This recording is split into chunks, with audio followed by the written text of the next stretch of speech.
Primero, buenas tardes a todos los compañeros de la academia y a aquellos que no lo son, que también hay algunos aquí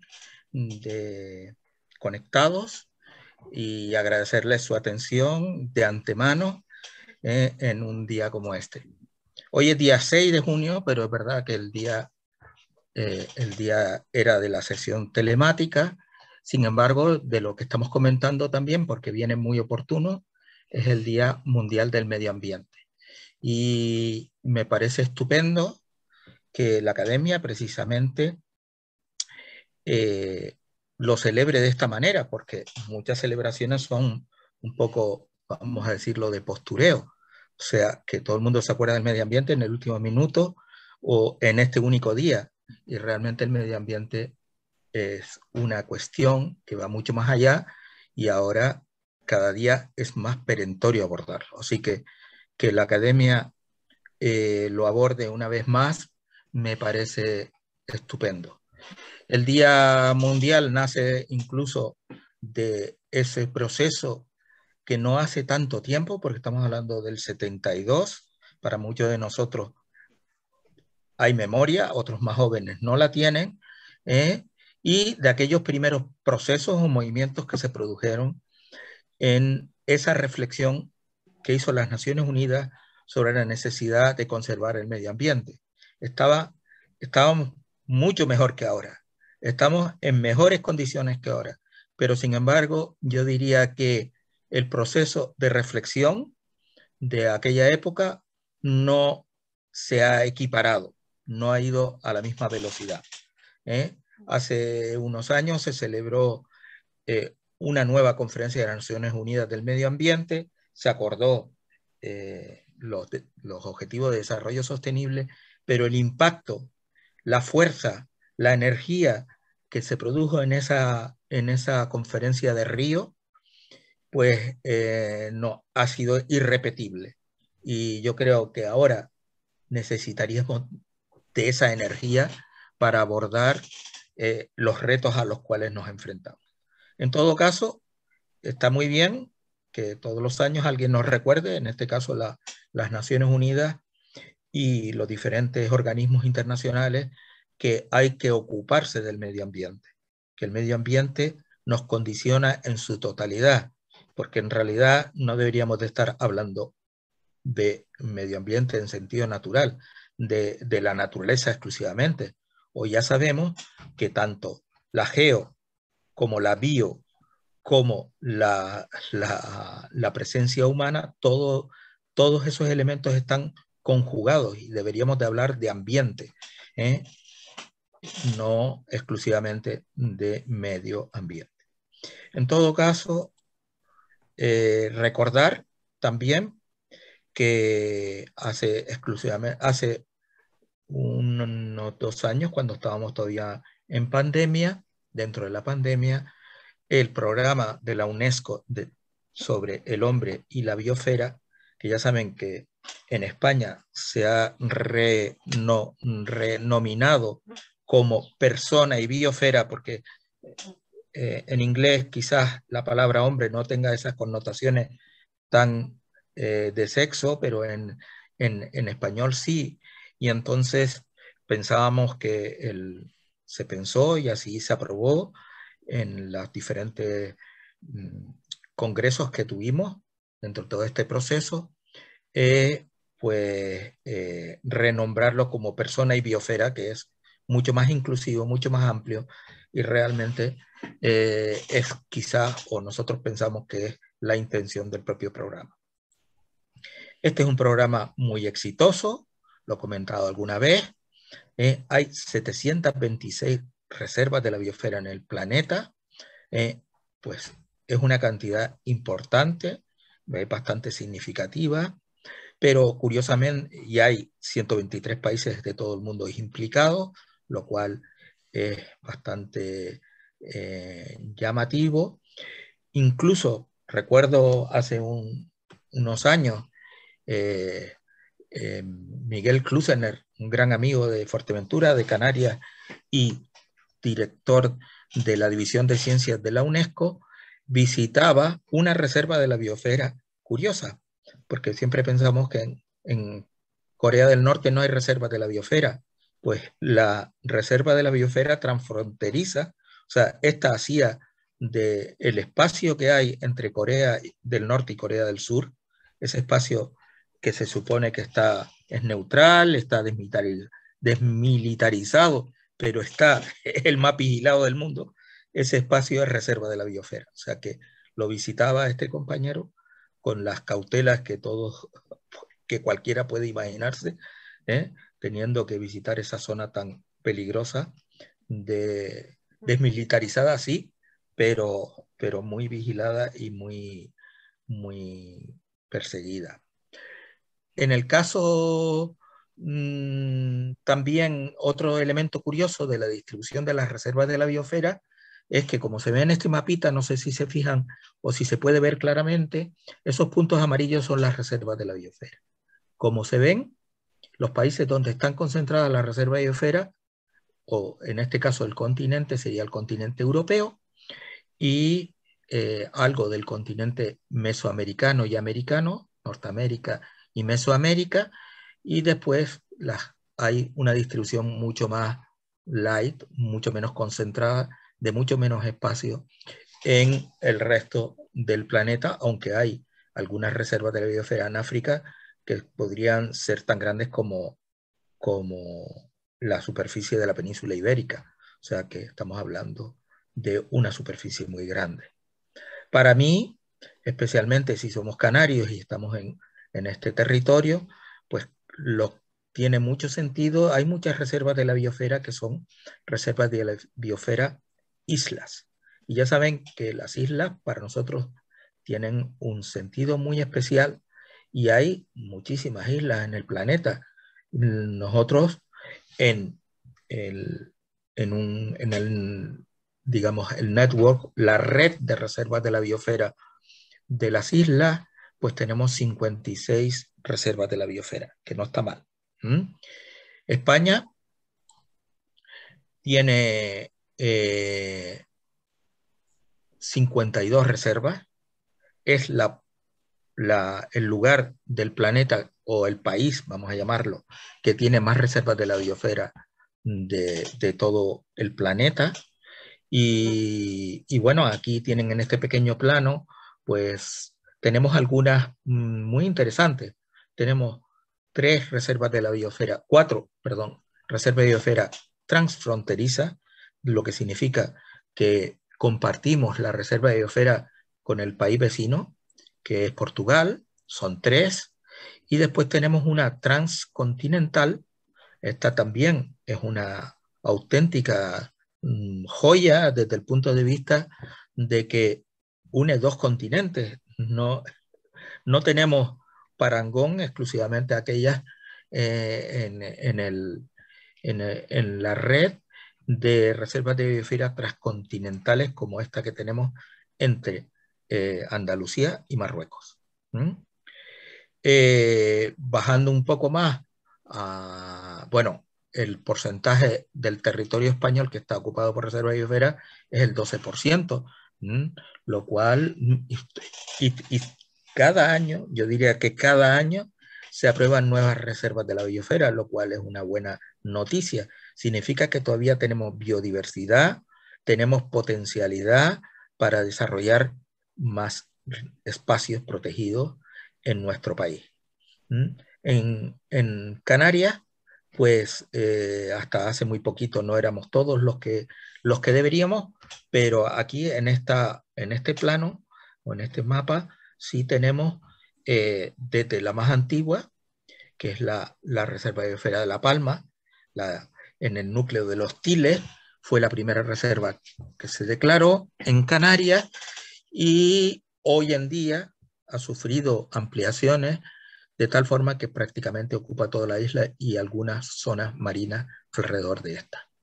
Después le sigue Lanzarote, quizás el símbolo más evidente. Nosotros cuando fuimos a declarar la reserva de biosfera en el 2009, un poco antes, cuando estuvimos haciendo el estudio, el 2007, preguntamos, hicimos una encuesta muy interesante a toda la población, no a toda, pero a la población de Fuerteventura, una encuesta general, para ver la percepción de la reserva de la biosfera.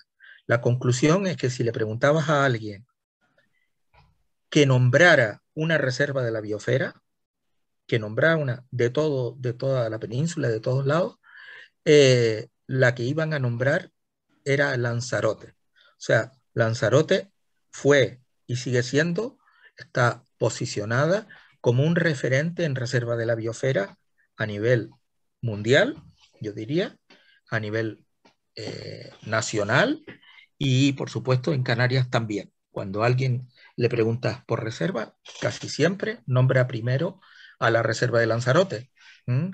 Lo cual, bueno, pues es realmente un hito importante por parte de aquellos que en su día, tanto César como los que siguieron su estela y después el equipo de la Reserva de Biosfera de Lanzarote, pues ha mantenido ese espíritu que ha servido para que todavía en estos momentos digamos, el rescoldo de aquella gran acción haya quedado impregnado en la mente de todos los ciudadanos de nuestro territorio.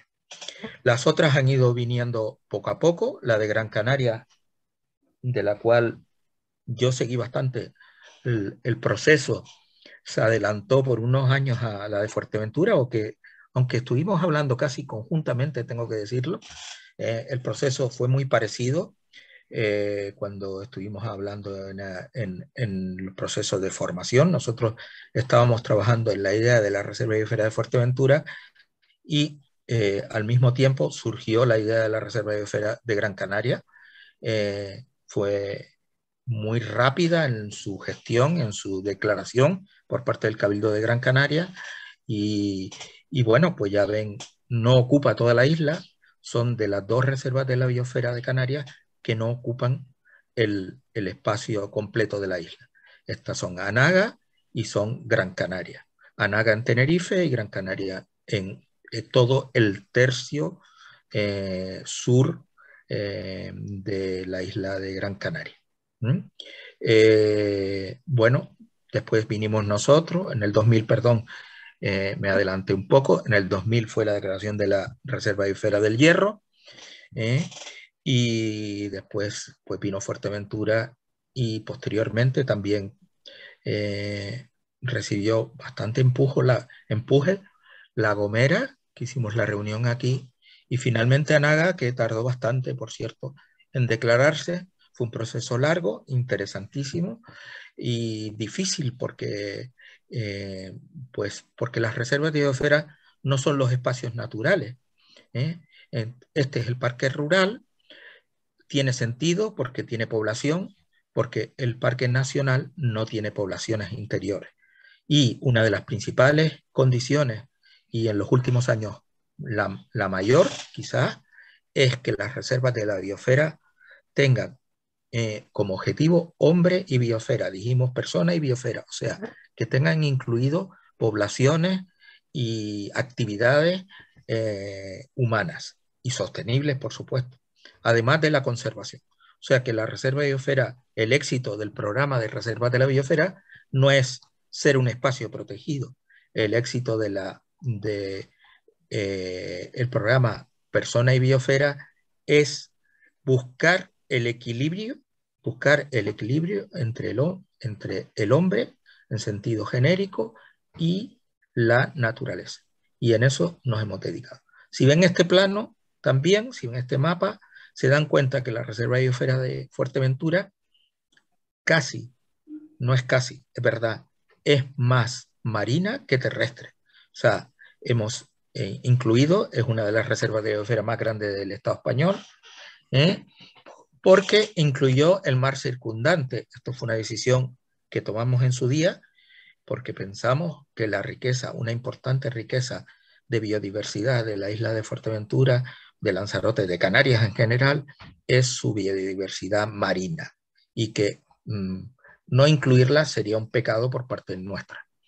Así que hicimos un esfuerzo por incluir toda la isla emergida y también vamos a llamarle la isla sumergida. No, no fuimos más allá porque ya saben que hay unas limitaciones en cuanto a, a figuras de protección y a capacidad de decisión sobre esas zonas que están más alejadas de las islas, que es la competencia del Estado el que la tiene que gestionar.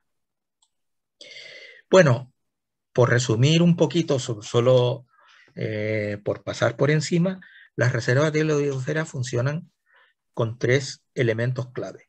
Uno se llama la zonificación. Es importantísimo que se haga lo que se haría a nivel de espacios naturales, que se llamaría un plan de ordenación de los recursos. Nosotros no lo llamamos así, lo llamamos un estudio, una memoria detallada de todos los valores. Pero en nuestro caso no tomamos exclusivamente los valores naturales, tomamos también los valores culturales, paisajísticos y sociales. Así que de esta manera hacemos un diagnóstico muy exhaustivo. En su día se hizo entre el 2003 y el 2008, que fue cuando realmente se presentó la candidatura, aunque después se aprobó en el 2009, se hizo ese diagnóstico. Ese diagnóstico acaba convirtiéndose en una zonificación. Y esa zonificación sí tiene que ver en la parte núcleo, las reservas de la biosfera, todas las zonas núcleo de las reservas de biosfera del mundo están basadas en los valores naturales, en la idea de conservar aquellos valores naturales que existan. Y aquí se ve la mancha roja, coincide, fue un esfuerzo que hicimos porque nos dijeron, bueno, ustedes están medio locos, declarar toda la isla y declarar todo ese espacio zona núcleo de la reserva de biosfera, pues es un disparate en el sentido de la cantidad de territorio. Pero en realidad cuando nosotros fuimos a los planos y somos, ya me conocen ustedes, fuimos muy pragmáticos, habían espacios naturales ya declarados que se convirtieron en zona núcleo de la reserva de la biosfera. Habían zonas de Red Natura 2000. Red Natura 2000 es la red europea de espacios naturales. Los convertimos también en zona núcleo de la reserva de biosfera. Y habían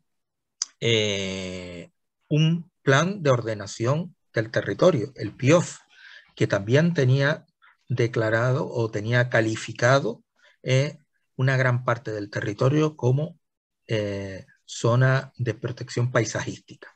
Pues todos estos elementos nos ayudaron a convencer a los planificadores de los ayuntamientos y del gobierno de Canarias, convencerlos de que no era ningún disparate declarar todo eso zona núcleo, que ya lo teníamos protegido, que ya lo teníamos recogido en nuestra planificación y lo que íbamos a hacer es upgrade, subirlo de grado, mejorarlo y convertirlo también en figura internacional como es una reserva de la biosfera. La segunda parte que tiene las reservas de la biosfera es dónde se desarrollan. Y ahí, pues Fuerteventura tenía mucho que decir, porque tiene un sector primario importante. No es el agrícola, en este caso, pero es el agropecuario. Entonces, esas tierras con potencial agrícola y esas tierras con potencial agropecuario y esas poblaciones que hoy en día hablamos de recuperar, esas poblaciones por el abandono que ha ido produciéndose o el trasiego que se ha producido poblacional entre los pueblos del interior y la costa, pues había que recogerlos y se recogen dentro de lo que se llama en lenguaje de reservas de la biosfera la zona tampón. Solemos también llamar la zona colchón. Siempre es una zona que tiene que proteger, son actividades sostenibles que tienen que proteger o tienen que ser compatibles con las zonas núcleo y la están bordeando. Y después tenemos una zona de transición.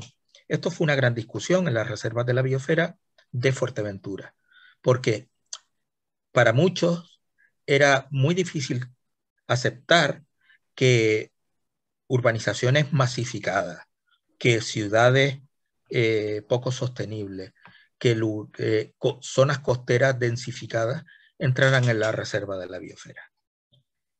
Hoy en día hemos mejorado mucho esa percepción y es más fácil entenderlo hoy que entonces, pero las zonas que ya están muy antropizadas o muy densificadas o con unas actividades humanas que no son tan sostenibles, nosotros defendimos en su momento, y fue el criterio que se impuso, que si las dejamos fuera, un tercio de la isla quedaría desprotegido desde el punto de vista conceptual. La gente tendría un poco la idea de que la línea llega hasta aquí y el resto de la isla hagamos lo que queramos.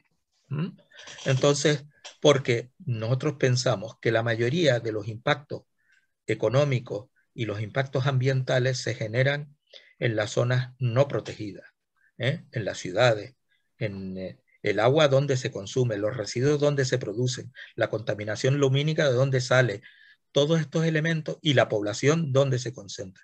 Si los dejamos fuera, estábamos lanzando el mensaje de ustedes hagan lo que quieran, nosotros solo vamos a defender los 2/3 restantes de la isla. Porque curiosamente, no curiosamente, es un esfuerzo que hicimos, la isla está zonificada y realmente coincide, y esto también es un elemento estupendo, de equidad, coincide la zona núcleo 1/3 de la isla, la zona tampón otro tercio de la isla y la zona núcleo otro tercio de la isla. O sea que había un equilibrio bastante interesante entre esta zonificación. La zonificación lleva a una regulación y lleva también al desarrollo de las actividades que nos planteamos. La reserva biosférica actual... Hola, mira, se murió Pino. No, ¿por qué? No, vale. ¿Y por qué me pone tu hermana un mensaje que dice... ¿Alguien tiene encendido el agua? Bien, bueno, pues estas tres funciones coinciden con lo que acabamos de hablar. Estamos hablando de conservación por un lado, estamos hablando de desarrollo sostenible por el otro, y estamos hablando de todas aquellas actividades que apoyan a estas dos anteriores. Ciencia, educación, estudio, medición, que es muy importante para las reservas de biosfera, y eso también es cómo funciona esto. Todo esto acaba en un plan de acción. El nuestro tiene casi 270 medidas específicas y solo voy a pasar por encima para enseñarles cómo está redactado el plan de acción. Aquí ven materia de actuación, en este caso estamos hablando de conservación, pues biodiversidad de flora, protección de la fauna, son muchos más, son varias hojas de esto, y ya ven que las medidas, acciones son muy concretas. En ese año, hoy en día que hemos hecho 10 años después, hemos hecho una auditoría que nos la hace la UNESCO, pues lo que ha salido es que, oye, ustedes fueron muy visionarios, incluyeron acciones que hoy en día prácticamente son las que habría que estar realizando, o sea que nos adelantamos bastante. Esta es el otro chat, es lo mismo, desarrollo turístico en este caso, pero bueno, es desarrollo sostenible, y ya ven que tiene una serie de propuestas, unas medidas de actuación y unas acciones específicas, con contenido específico, porque no quisimos dejar abierto a la interpretación del futuro qué es lo que había que hacer o qué es lo que no había que hacer. Esto se mandó, esta es la parte logística, y ASIL, o sea, la academia y todos estos trabajos que nosotros encargamos están recogidos.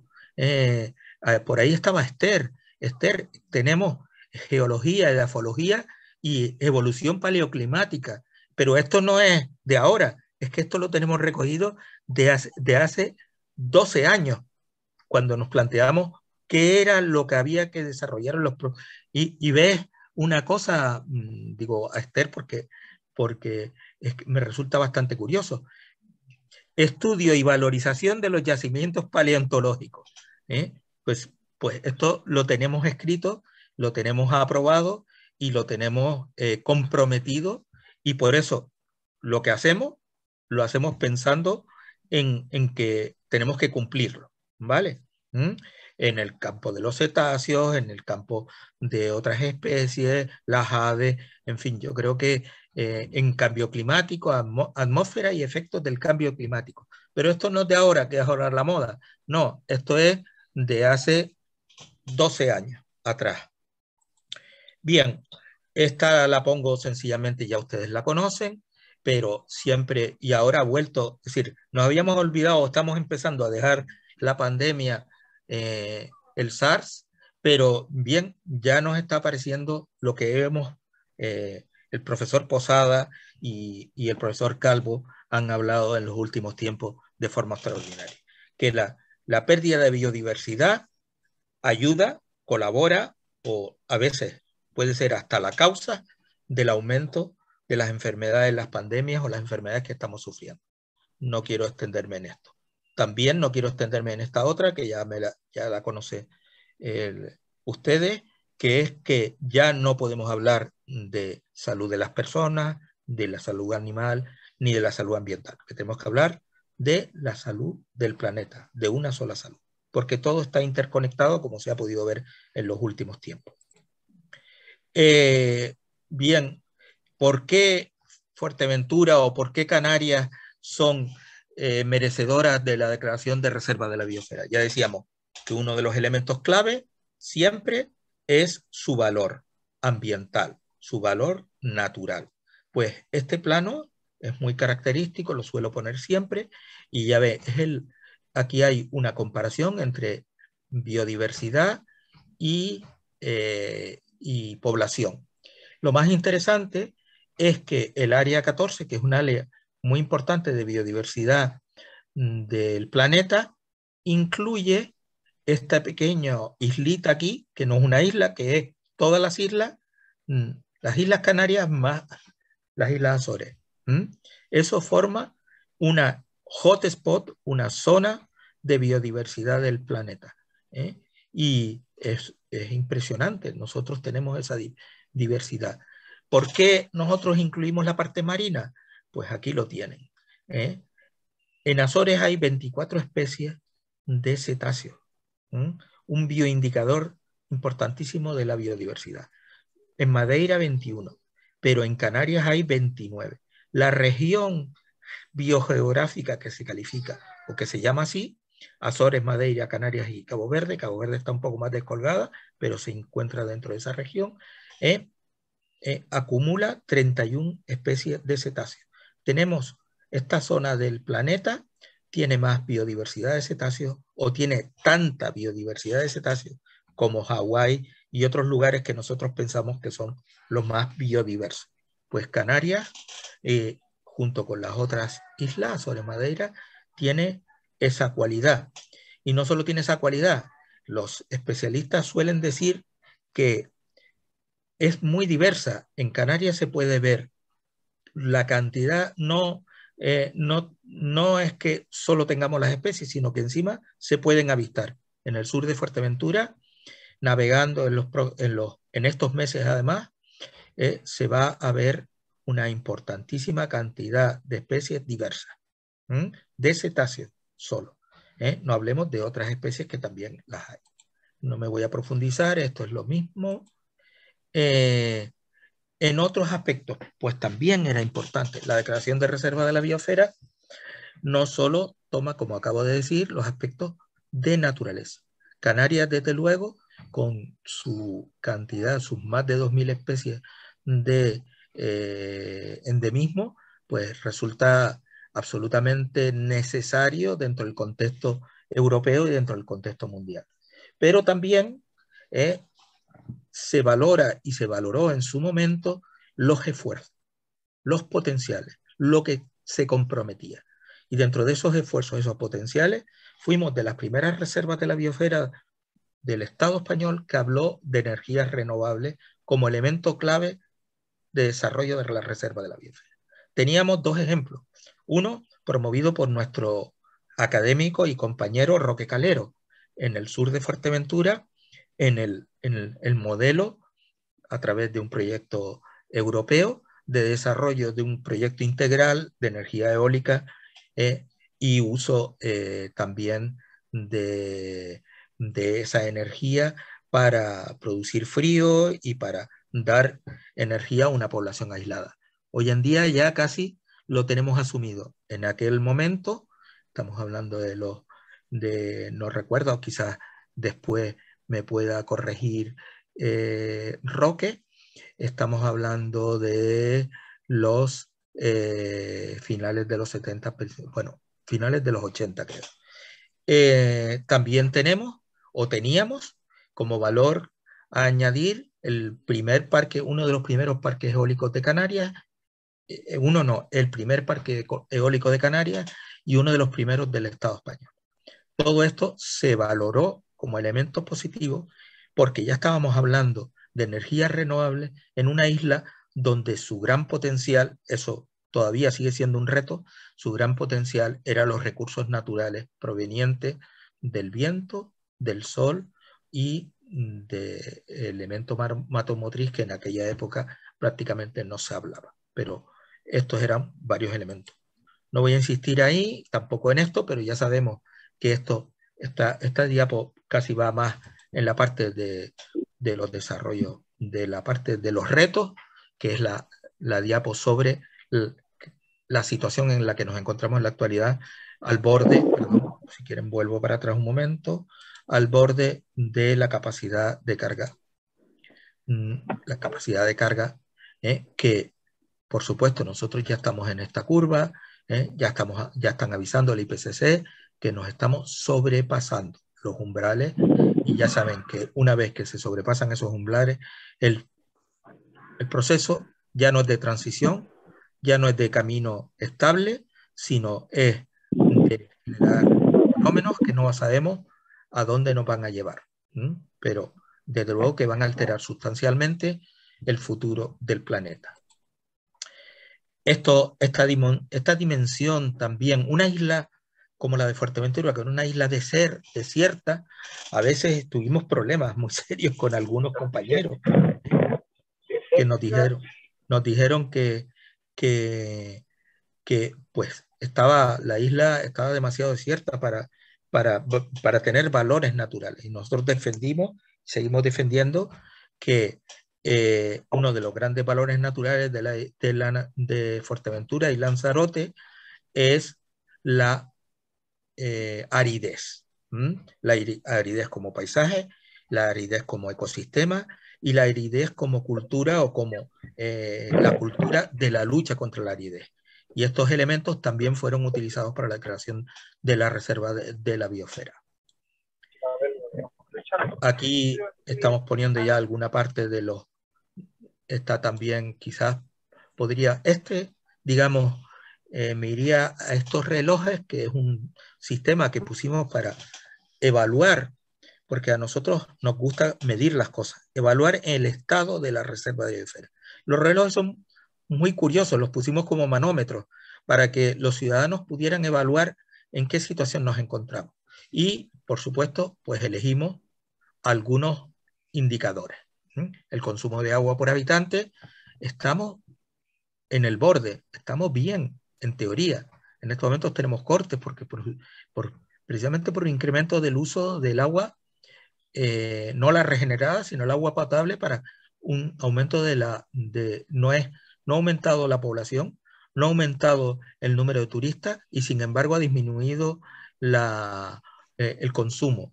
Hay problemas en algunos lugares. Tiene que ver con la distribución, con las pérdidas y con el uso agrario del agua potable.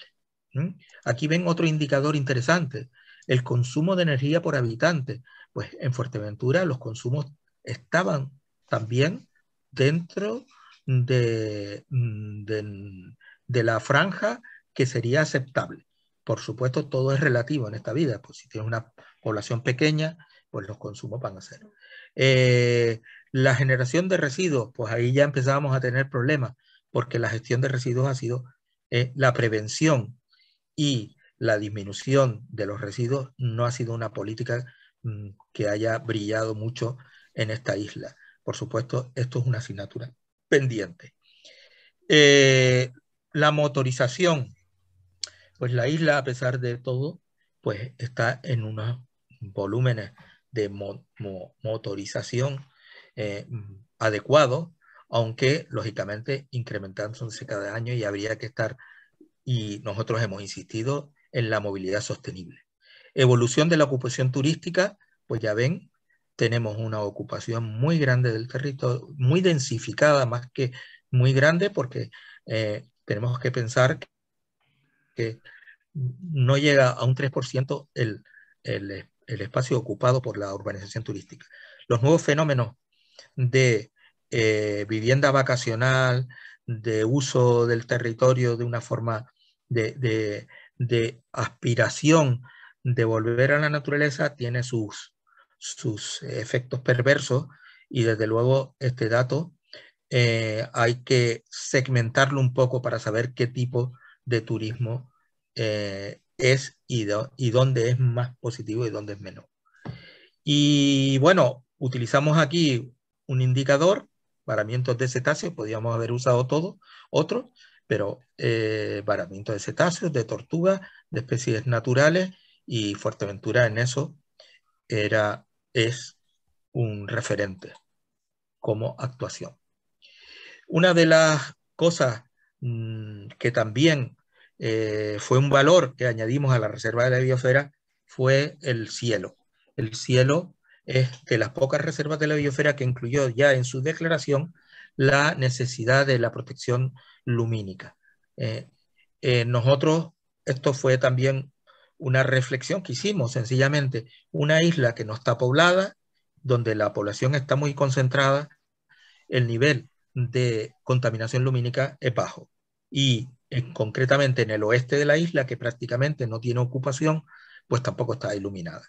Nos planteamos una serie de retos y seguimos en estos retos en la búsqueda de el ideal, que es mantener la oscuridad actual y mejorar la oscuridad en las zonas que son urbanas, mejorando de una forma inteligente la iluminación. Hemos utilizado algunas herramientas que también nos han ayudado mucho de cara a la UNESCO y de cara a otras reservas de la biosfera. Este es uno solo, la reintroducción de la tortuga marina. Esto fue un proyecto que ustedes saben que tiene una complejidad muy grande. Se hizo hace ya 16 años y bueno, empezamos trayendo huevos de tortuga. Esto para mí, lógicamente, es un proyecto que tiene mucho significado para mí, pero sobre todo creo que para Canarias, en el sentido de que se puede luchar por recuperar aquello que perdimos. Y en este caso es una reintroducción y se puede luchar con los medios actuales, con los medios, con el conocimiento para recuperar especies. En el caso de la tortuga estamos ahí, todavía no tenemos resultados. En el caso del guirre hemos pasado, el guirre que es el alimoche canario, hemos pasado de una población de 150 ejemplares a una población de casi 400 y ya se desborda hacia Lanzarote.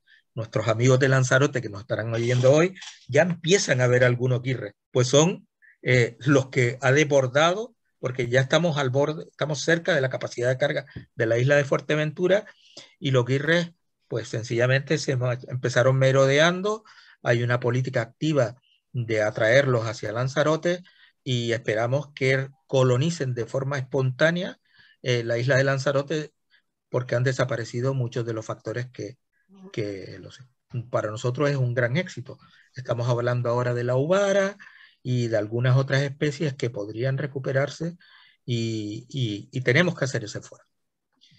Esta es sencillamente una diapositiva, la he sacado de la reunión internacional donde estuve hace muy poco, antes de la pandemia, en Sudáfrica, donde pusimos como ejemplo de la gestión costera frente a los factores climáticos adversos, como es la elevación del nivel del mar, la conservación de los ecosistemas de saladar, que serían, el nombre en inglés serían los salt marsh, las zonas saladas, los mares salados, pero nosotros le llamamos los saladares.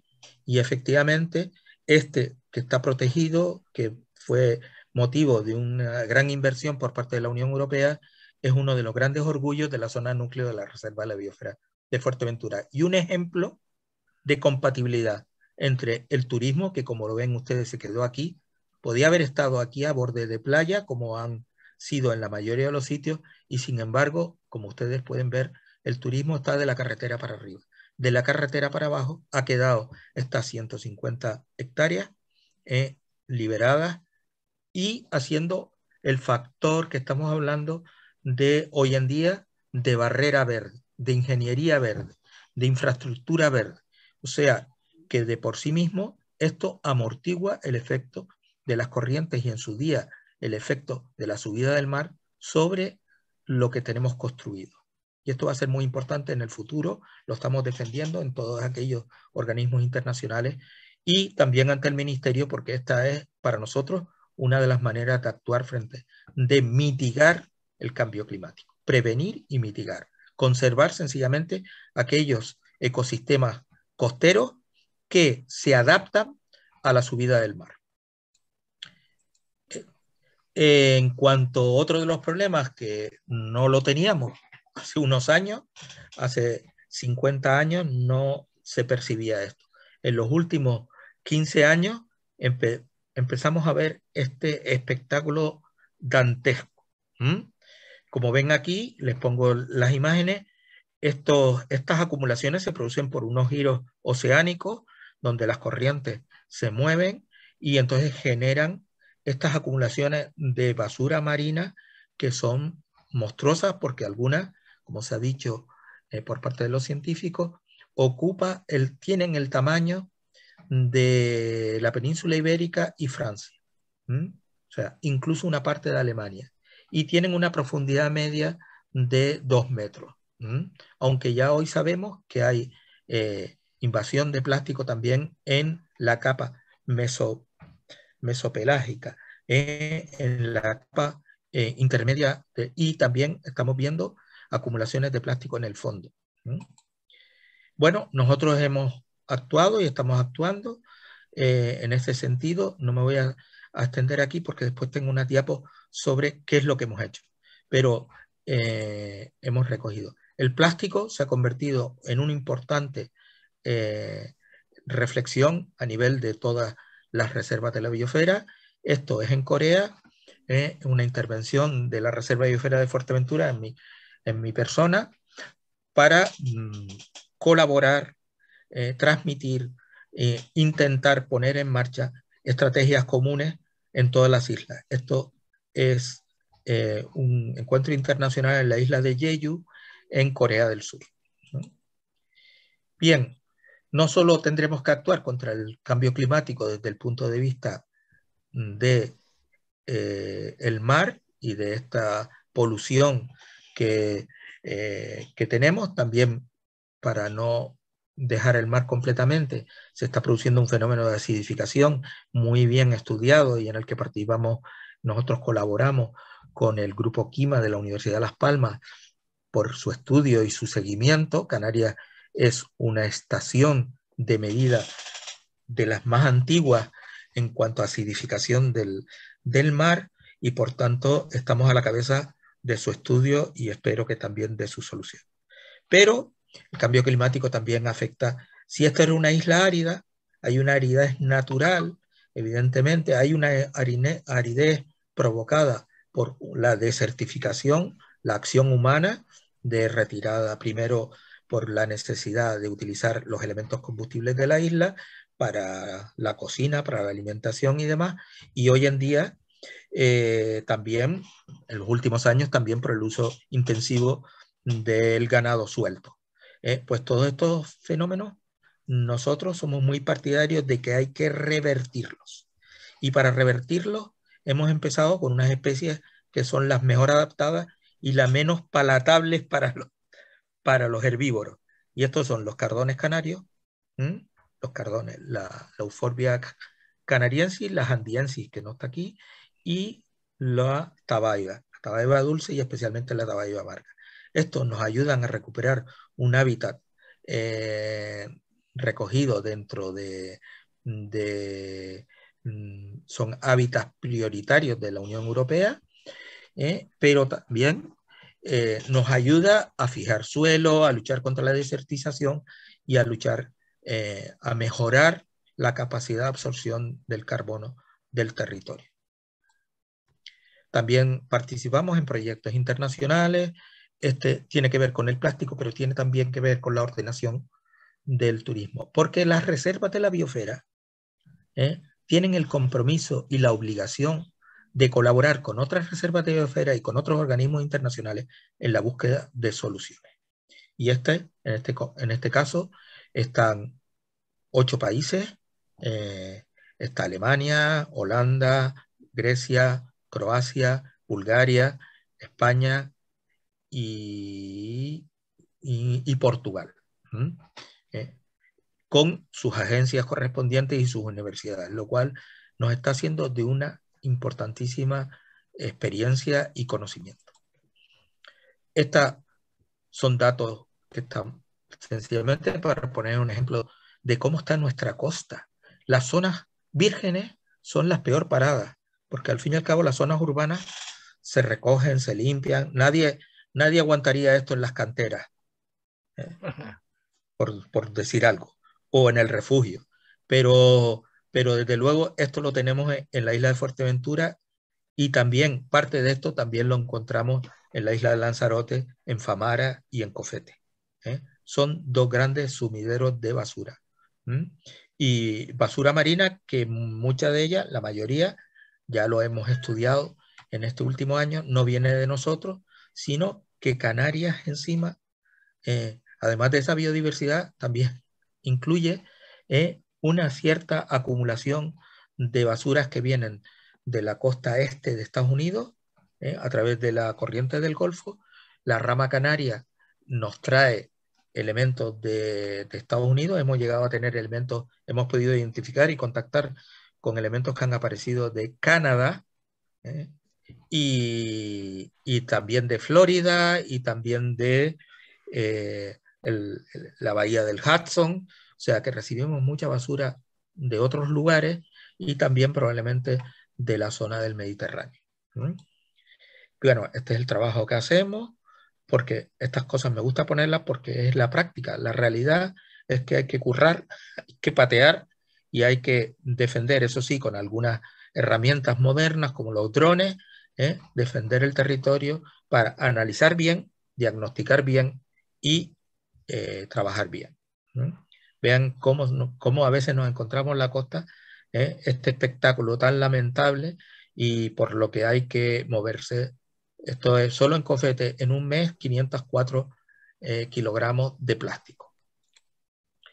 Bien, para no extenderme mucho más, las reservas, todos estamos sometidos a los retos a los que se enfrenta la humanidad. Desgraciadamente, la guerra de Ucrania nos ha alterado la agenda que parecía que iba a estar muy bien enfocada en esta última década, o en las próximas. La guerra de Ucrania ha demostrado que hay sectores económicos, políticos y retrógrados que realmente están alterando toda la agenda. De hecho, nuestra preocupación como reservas de la biosfera en general y como ciudadanos es que aquellos objetivos que estaban muy bien establecidos por la conferencia Río se llama Río más 25, pues estos objetivos de desarrollo sostenible se vean profundamente alterados. Habíamos puesto la paz en alguno de estos objetivos implícita, y resulta que es que esto se ha convertido del 16 va a pasar al número 1 de los objetivos, aunque el número de los objetivos aquí no determina la prioridad, sino nada más que el establecimiento solo es para verlo. Pero desde luego la pobreza, la paz y digamos un poco los objetivos sociales han pasado a primer lugar, a pesar de que los ambientales Los retos ambientales no han desaparecido, sino muy al contrario, han emergido con fuerza y probablemente nos vayamos a enfrentar a ellos en los próximos tiempos. A nosotros, dentro de nuestro plan de acción, pues están, evidentemente, en la lucha por mitigar los efectos del cambio climático, mitigar y adaptar nuestra realidad. Es verdad que el gobierno de Canarias ha lanzado tres grandes leyes que esperamos que se aprueben antes de que acabe la legislatura y que son muy importantes: la ley de cambio climático, la ley de residuos y la ley de biodiversidad. Estas tres leyes tienen que confluir para que nos ayuden a abordar los retos. Los retos, evidentemente, para Canarias, la subida o la elevación del nivel del mar, pues es un reto de supervivencia. En Tonga ya está ocurriendo, la isla de Tonga, ya saben que es una pequeña isla del Pacífico que está quedando sumergida. Es un reto también económico, porque no va a haber agricultura, no va a haber si no desalamos el agua, porque desgraciadamente la zona bioclimática donde nos encontramos es una zona que va, según incluso todos los escenarios del IPCC, va a más calor y por tanto menos lluvia, lluvia más torrencial, efectos más negativos sobre el territorio, o sea, pérdida de suelo, y todo esto pues son efectos a los que se tiene que enfrentar la reserva de la biosfera, al igual que todos los ciudadanos de las islas. Conservar la biodiversidad, estamos a las puertas de una nueva convención de la biodiversidad. Nosotros no hemos puesto las pilas, ya lo he puesto ahí de manifiesto. Tenemos que conservar lo que tenemos y mejorarlo, conservarlo y mejorarlo. Y las especies, pues hay que ayudarlas a sobrevivir de una forma activa. Esa es mi posición, es la posición de la Reserva de la Biosfera. No vale solo proteger en el papel los territorios, no vale solo declarar espacios naturales, hay que ponerlos en gestión. Hay que hacer un trabajo de análisis, de ver cuáles son los impactos, de dónde vienen y resolverlos. Para Fuerteventura, uno de esos impactos que son aparentemente silenciosos, pero que afectan gravemente a la biodiversidad, porque siempre se piensan en los antrópicos, pero pensemos en la naturaleza, en el cambio climático. Una isla árida, ¿eh? una fauna que es dependiente totalmente del agua, si deja de llover, pues pierde sus efectivos porque deja de haber vegetación y deja de haber alimento. Y entonces se reducen las poblaciones de forma natural. Por supuesto, indirectamente, el cambio climático lo estamos también provocando nosotros. Pero digamos que a veces no caemos en la cuenta de que el proceso es más amplio y que no es solo lo que hacen las personas, no es los quad, no es que también, sino también es el estado general del clima que nos está provocando una disminución importante de las poblaciones. Hacer una verdadera transición ecológica de las energías, el gobierno de Canarias está implicado, los cabildos están implicados. Lo único que decimos nosotros es, siempre lo hemos defendido, nos hemos enfrentado a otros compañeros que no entendían por qué hablábamos nosotros tanto de energías renovables y ahora pues nos dan la razón. Sin un cambio de la transición, sin una verdadera transición ecológica en el sentido de usar al máximo con toda su potencialidad las energías que no contaminan, no vamos a tener respiro. No lo va a tener la naturaleza, no lo vamos a tener nosotros, no lo van a tener los ecosistemas. Por tanto, la apuesta decidida, el Cabildo de Fuerteventura, la Reserva de Biosfera, aprobó una declaración de emergencia climática y nosotros nos ponemos a ello sin duda. Apoyamos todo lo que sea crecer en energías renovables.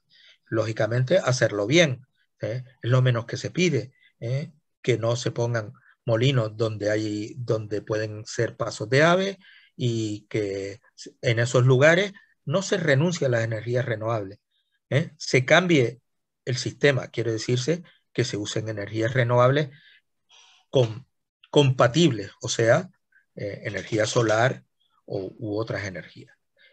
Por supuesto, dentro de esto cabe el autoconsumo y cabe el uso de las superficies ya antropizadas, o sea, los edificios, como lugares donde colocar los paneles antes de ocupar más territorio. Un cambio hacia la economía circular es un compromiso, estamos trabajando en ello. Es difícil porque la Reserva Biosfera no tiene los instrumentos que tienen ni las competencias que tienen las consejerías, pero desde luego nosotros en la parte que podemos hacer demostrativa de pequeños proyectos pilotos, invertimos. Invertimos para que la gente entienda que no podemos seguir este nivel de consumo y sobre todo de producción de residuos que no tienen uso. Esto está claro. Reorientar las soluciones, perdón, para la crisis alimentaria y del agua en islas y en Canarias, pues ya lo estamos viendo. No, o sea, le estamos pidiendo, ya empezamos otra vez a pedir subsidios para traer de afuera el grano de Ucrania o de donde venga, o de Argentina, con los costes desorbitados que eso va a traer, y por tanto eso es una crisis alimentaria generada por algo que llevamos años defendiendo, que es que hay que producir forraje en las islas, y si se quiere, y la sostenibilidad del sistema agrario y la sostenibilidad del sistema pecuario depende de que nosotros produzcamos forraje. Y que eso se puede hacer, sí, porque tenemos territorio, pero nos falta agua y como muy bien hace poco el Roque Calero defendía en la feria de FEAGA, pues tenemos capacidad de ser 100% renovables y producir bastante agua para nuestro sistema agrario o pecuario. Y esto viene al caso de la guerra, pero viene al caso de todo. Realmente, si no involucramos a la sociedad y si ésta no tiene capacidad de decisión, de abajo para arriba, bottom up, como dicen los ingleses, pues los anglosajones, perdón, pues esto se queda en directrices que después cuesta mucho que se apliquen o se aplican de una forma muy arbitraria. Solo un repaso de las cosas que hemos hecho en el año 2021. Hemos recuperado hábitats, esto es lo que hablaba de las tabaibas en las laderas de Cofete. Hemos plantado unas 500 tabaibas y cardones y ha tenido un gran éxito y que pensamos seguir trabajando en ese sentido. Estamos trabajando en la regeneración de suelo, en conocer, desarrollar técnicas de regeneración de suelo más sostenibles, permacultura y agroecología.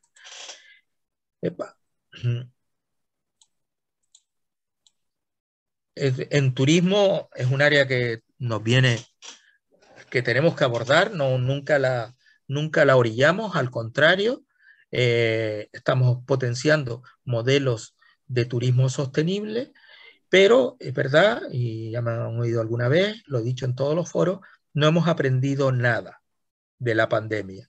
No estamos saliendo de la crisis de la pandemia de forma ordenada, ni estamos saliendo con nuevas estrategias o nuevos planteamientos. Se queda todo en teoría, pero en la práctica lo que queremos es llenar hoteles y que vengan cuanto más aviones, mejor. Incluso esa aspiración del gobierno de Canarias, con la que discrepo, de que no se nos aplique la tasa verde, yo la discrepo. Creo que no puede ser una tasa verde que nos acabe ahogando o que encarezca los vuelos de forma que lo hagan imposible, pero evidentemente, aunque fuera simbólica, sería necesaria porque la tasa verde tiene sentido y no se puede aplicar de forma, ¿cómo se llama?, a la carta. Tiene que aplicarse a todos los lugares. Es verdad que para las regiones ultraperiféricas pues se tendrá que llegar a un acuerdo para que que haya un periodo de transición o de adaptación, pero desde luego no podemos pretender, y yo desde luego discrepo en eso, pretender que desaparezca la tasa, a menos que la compensemos nosotros, que también podría ser una idea muy interesante, pero tendríamos que hacer una verdadera, auténtica transición para compensar que nos acepten en Europa, que una parte de esa tasa se paga en derechos de emisión eliminados porque tengamos un desarrollo muy sostenible en las islas. En el medio marino, bueno, no me voy a extender. Hemos creado el Observatorio de la Basura Marina, una idea muy interesante. Hemos trabajado con microplásticos, otra idea muy interesante, porque tiene esa doble versión de diagnóstico, tiene esa versión de ciencia ciudadana, donde se aunan los criterios del conocimiento, la idea del conocimiento, de la conservación, pero también de la participación ciudadana. Los paisajes astronómicos, acabamos de elaborar un documento precioso porque consideramos que el cielo no debemos de abordarlo exclusivamente, sino esa relación tan grande, tan profunda que ha habido entre el paisaje o los paisajes culturales de Fuerteventura con las estrellas, con el cielo.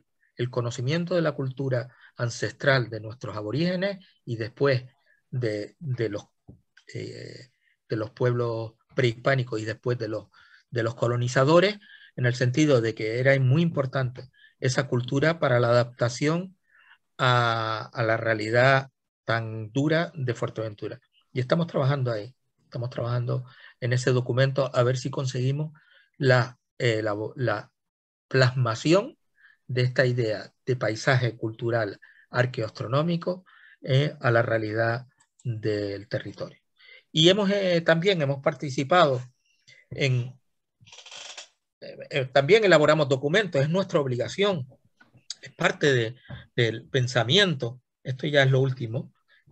Hemos elaborado el plan estratégico holístico integral de desarrollo sostenible del Parque Rural de Betancuria. Esto es una idea que surgió del propio equipo de Roque Calero, y creemos que los enfoques no son limitativos. Los parques naturales, acabo de ver una noticia un poco preocupante en cuanto a que el Parque Nacional del Teide ya va a haber un conflicto ahí si se va a poder grabar o no se va a poder grabar en el Parque Nacional del Teide. Yo soy muy partidario de llegar a entente con unos controles muy grandes con el desarrollo de los factores económicos.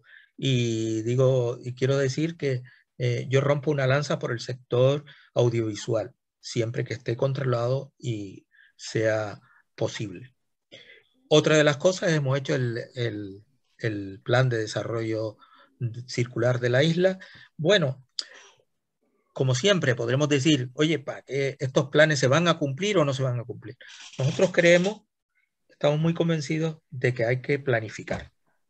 Si no es ahora, hay que insistir en los sectores decisorios, que ya saben que son los que tienen responsabilidad política, para que se aplique las políticas o se piense en el futuro, se piense con un poquito de perspectiva, se piense o se ilumine con faros largos, no con faros cortos, y que se planifique un poco. Ya tenemos declarados los espacios, pero falta gestionarlos. Ya tenemos muchas cosas hechas, pero falta por desarrollar. En el mar también. Y por último, acabar con esta frase del propio Antonio Guterres, que dice que nos tenemos que reconciliar con la naturaleza, que es la tarea que nos define en el siglo XXI, porque no podemos seguir intentando domeñarla, o sea, intentarlo, estar por encima de ella, y en todo caso, hemos llegado al punto de que ahora la vamos a tener que ayudar si no queremos que nosotros mismos nos veamos afectados por él. Y nada más. Muy bien.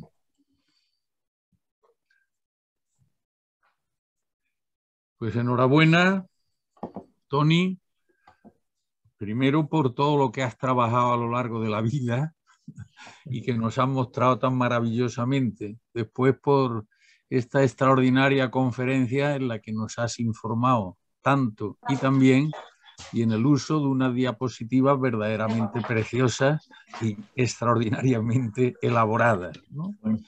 Bueno, pues vamos a ver ahora si es posible que veamos a las personas para que podamos... Si dejas de compartir pantalla... bien, bien, sí, sí, claro, claro. Nos vemos todos. Vale. A ver cómo salgo de aquí. Que supongo que hay más de uno, que ya le veo yo ahí en la cara a más de uno, con ganas de intervenir. Bueno, creo que por lo menos no has logrado de momento dejar de compartir pantalla. Ahora. Muy bien. Perfecto. Bueno, tened por favor todos cerrados el micro, salvo aquellos al que le vayamos dando la palabra. Bueno, hoy, para no ser menos que nuestro conferenciante, aquellos o aquellas, ¿no? Venga. A ver, ¿quién desea intervenir? Preguntas, debates de conceptos, de criterios.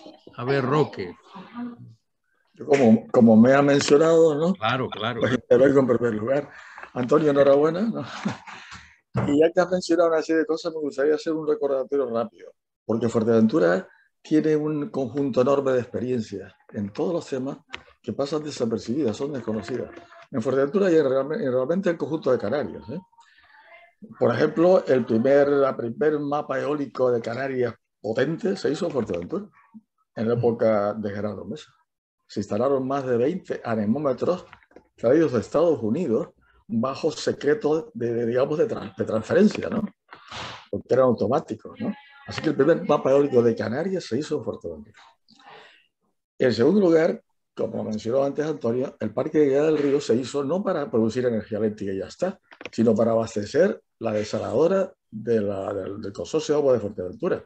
Y el objetivo se consiguió plenamente. O sea, la producción de ese parque durante muchos años equivalía al consumo de la planta desaladora, binomio agua-energía que decía antes Antonio, ¿no? En tercer lugar, el proyecto que se hizo en Puertito de la Cruz, que fue financiado por los fondos FEDER, fue un proyecto en que ninguno de nosotros, sino un alemán que pasaba por allí, lo presentó a la Expo 2000 de Hannover y fue seleccionado el 5º proyecto mundial de ejemplo de desarrollo sostenible. Expo 2000 de Hannover, año 2000. Ese proyecto de Fuerteventura. El problema es que luego se abandonan las cosas, ¿no? Pero en fin, así fue. En tercer lugar, como mencionabas tú antes, de luego el binomio agua-energía es crucial, ¿no? Pero es crucial en Fuerteventura, en Canarias y en el mundo entero.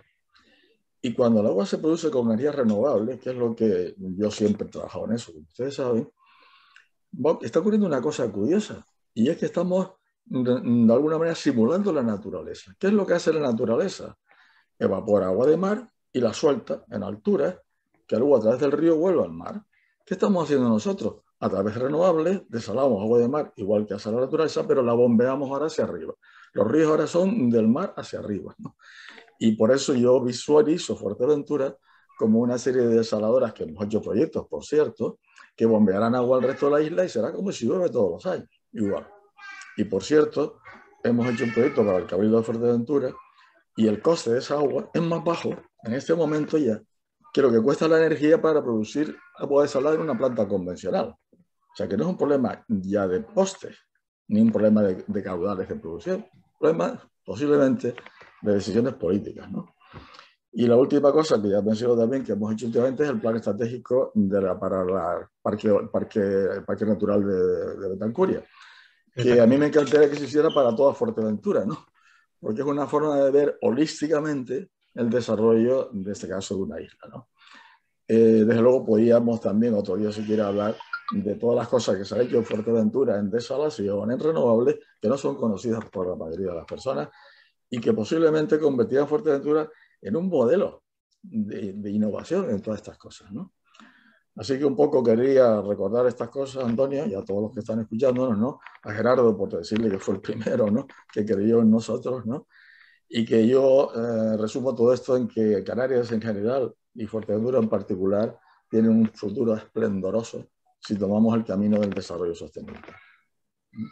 Así que ánimo. Bueno, pues gracias, Roque. Ya sabes que mi compromiso es total con esto, ¿eh? Ya sabes que que no solo es lo que hablamos de planificación, sino es que hay que sostenerla y enmendar, y no enmendarla. Hay que seguir dando, porque es verdad, ahora el tiempo nos ha dado la razón. Bueno, es una forma de decirlo, porque claro, en el fondo no queríamos tener tanta razón, pero el cambio climático, la necesidad de energía, esta crisis energética que estamos pagando a unos precios astronómicos, nos la podríamos estar ahorrando. Y es el mensaje que yo le mando a la gente. Digo, bueno, perdonen, pero es que estamos aquí porque hemos querido estar aquí, porque esa tecnología, como dices tú, estaba. Esos planteamientos estaban. Se ha insistido por activa y por pasiva, y por eso he puesto ese plan de acción. En el plan de acción de la reserva ya hablábamos del binomio agua-energía como el cuello de botella más importante que tenía la isla, y también la oportunidad mayor que tiene esta isla de cambiar su ciclo histórico. Pero bueno, ahí estamos. Vamos a seguir mientras podamos, seguiremos insistiendo, porque evidentemente se dan 2 pasitos para adelante y casi 1,5 para atrás. No va tan rápido. Están esos proyectos que se han elaborado ya de desaladoras con energía renovable, que ya hemos sido pioneros, pero ya casi empezamos a estar a la cola, por no hacerlo efectivo, por no ponernos manos a la obra directa. Y yo espero que este dinero de Europa nos sirva para dar ese salto a la transición energética y la autosuficiencia, porque esto también es una cosa que ya sabes que soy muy amigo de Antoni Vieiti, desde hace mucho tiempo. Los análisis de los costos económicos nos dan la razón también. O sea, esto es insostenible. Estamos siendo pagados por el sistema del Estado español, porque hay un gap que sencillamente no tendríamos por qué tenerlo. Ese diferencial del coste de la energía en Canarias, coste convencional de la energía en Canarias, frente al coste convencional de la energía en el resto de la península ibérica. Muy Así bien. que, bueno, a ver, gracias. Más cuestiones. Gerardo. Sí. Gerardo. Bueno, que quería hablar de lo que habló Roque ya, pero un poco apoyando a Roque, quiero decir que el mapa y el parque eólico de Fuerteventura es promovido y en beneficio de instituciones públicas, porque ahora estamos viendo que las mismas empresas que nos están aplastando con sus precios son las que están montando los aerogeneradores aquí. Así que vamos a tener energía eólica, pero los beneficios no son para el pueblo como este primer proyecto en Canarias, ¿no? Eso es interesante. Otra cosa que quería decir también, que la foto que vieron del Saladar, cuando llegamos a las corporaciones públicas, estaba con permiso de construcción en todo ese Saladar, y que fue una batalla impresionante poder quitar, compensar a los propietarios que tenían licencia para edificación en ese Saladar. Apoyando también un poco la campana de la iglesia, la ermita de Morrojable, vino de Estados Unidos navegando sola por el mar. Estaba a la entrada de una rada para cuando hubiera temporal avisar a los ciudadanos, y al temporal se la llevó y la trajo a Fuerteventura, y sigue trayendo ahora toda la basura que está llegando. Y por último, algo en lo que tenemos que apretar un poco la cosa: La Palma Canaria. Últimamente Pedro Sosa, catedrático de la Universidad de Las Palmas, con los estudios estos de ADN y todo esto, se ha descubierto que la Palma Canaria se generó en Fuerteventura. Y tenemos la zona de Las Peñitas, por ahí entró Juan de Bettencourt, ahí se generó la Palma Canaria. Por ahí empezó a generarse, según creo, las Islas Canarias. La Palma Canaria, cuando los conquistadores llegaron aquí, muchos botánicos a ver la frondosidad, el verdor, como árbol de jardinería, se llevaron semillas y está extendida por todo el mundo. Y el santuario de la palma canaria está ahí. Ahí quedan las palmas más genuinas. Sin embargo, se están muriendo, pero a una velocidad tremenda. Creo que también la biosfera tendría que emplearse a fondo ahí, porque ya la reserva que estaba hallada en las Peñitas ya no produce ni flores ni frutos. Y se han muerto la mayoría de las palmeras. Y yo creo que apelo a la voluntad que ha puesto Antoni Gallardo en todo este tema, a ver si podemos hacer algo, porque es una vergüenza que de todo el mundo que aprecia la palma canaria vengan aquí, ahora que se enteran que aquí estuvo el origen, y vean que nosotros la tenemos abandonada, en vez de mostrar a todo el mundo el santuario, cómo lo cuidamos y cómo nos preocupamos por la palma canaria. Eso. Bien, no hay la menor duda de que es una sesión muy de Fuerteventura, ¿eh? Muy de Fuerteventura. Sí, esto... con respecto a estos temas de la palmera, a ver si nos dejan hacer algo, porque la verdad, yo soy muy pragmático. Tú sabes, el problema que tenemos ahora no solo es la palmera, es el agua. O sea, lo que ha pasado es que se suma, y esto lo conoces tú muy bien de Fuerteventura, de Lanzarote también, o sea, se suma el factor de estrés que ya traían de atrás, el abandono que tenían de atrás, la antropización de ese espacio, concretamente tanto de Ajuy como de Las Peñitas, se suma el hecho de que ni siquiera llueve. Entonces yo he planteado varias veces trabajar, o sea, la naturaleza, por eso decía antes que vamos a tener que ser proactivos. O sea, los animales tienen que comer. Si no les damos comida, pues la naturaleza, ellos desaparecen, ¿no? Y en el Fuerteventura encima no puedes emigrar a las zonas más frescas. En el caso de la palmera, ese vallado que tú dices fue promovido por la Reserva de la Biosfera, porque yo vi aquello y era un espectáculo que todo el mundo hacía allí, hasta fuego y hacían cosas. Y yo decía, mira, esto va a acabar mal. Pero compramos y desarrollamos toda una estrategia para llevarle agua a esas palmeras de una forma no de mal acostumbrarlas, pero sí de... Yo sinceramente, Lalo, aquí lo que hace falta, Gerardo, perdón, lo que hace falta es una política activa, 4 cubas y venga a meterle agua, porque ahora lo que necesitan en estos momentos las palmeras es agua y después suelo, porque ahí en Las Peñitas, por cierto, que hemos analizado también la situación, es que ya el suelo está tan empobrecido que no ayuda, hay que enriquecerlo. Por eso estamos haciendo nosotros todo este trabajo de aprender a regenerar suelos, porque encima limpiábamos los palmerales, o sea, menudo disparate, que como caía la hoja, pues bueno, para que esté bonito, para que la gente pueda allí, para esto y para lo otro y tal, total, el palmeral lo limpiaba el único material orgánico que recibía, que era sus propias hojas secas que caían abajo. Entonces al final, pues lo que hemos hecho es, a base de limpiarlo, hemos improvisado el suelo, no le llega, no llueve, no corre el barranco, no trae limo, trae más bien restos salados. Y después las propias palmeras, en la hojarasca, los elementos. Muy bien.